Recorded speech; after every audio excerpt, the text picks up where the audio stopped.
यहाँ पर हमारे पास एक और सवाल है, उसमें ये कहा गया है कि एक स्क्वायर हमारे पास लूप है, उसका साइड लेंथ दिया हुआ है l और साइड जो है वो उसका parallel to the X axis और वाई एक्सिस के पैरेलल है और वो बेसिकली v बराबर जो v नॉट जो कि आपके पास कांस्टेंट है,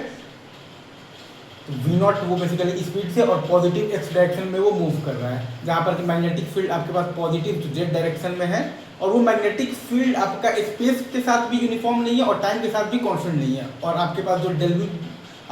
del V by del X है वो दिया हुआ है, तो k1 और del V by del T दिया हुआ है आपके पास k2 और लूप का रेजिस्टेंस r, हमें basically current in the loop बताना है। तो हम लोग एक फंक्शन कोई भी एक जनरल फंक्शन मान लेंगे, b बराबर मान लिया है b not plus k1 x plus k2 t, that's it. अच्छा, अब हम लोग तो फ्लक्स निकाल लेंगे at any general time t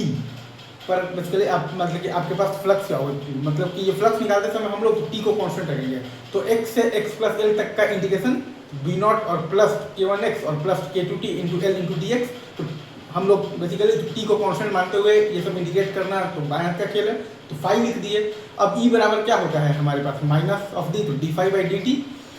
तो minus D phi by D T करते समय आप यहाँ पर D X by D T के जगह पर आप रख दीजिएगा v रख दीजिएगा, ठीक है। बस आपका e आ जाएगा k1 into L square into, और जो D X by D T के जगह पर हम लोगों ने रख दिया है यहाँ पर v नॉट, तो e बराबर आ गया है k1 into L square into V naught और प्लस आ गया है k2 इंटू एल स्क्वायर, तो i बराबर आ जाएगा e by R, k1 L square V naught plus k2 L square by R. ये एकदम लास्ट सवाल के सिमिलर ही है, उसमें ये था कि फंक्शन दे दिया था और इसमें हमने फंक्शन को जनरेट किया है, बाकी काम वही किए हैं, ठीक है। चलिए, thank you very much, love you guys.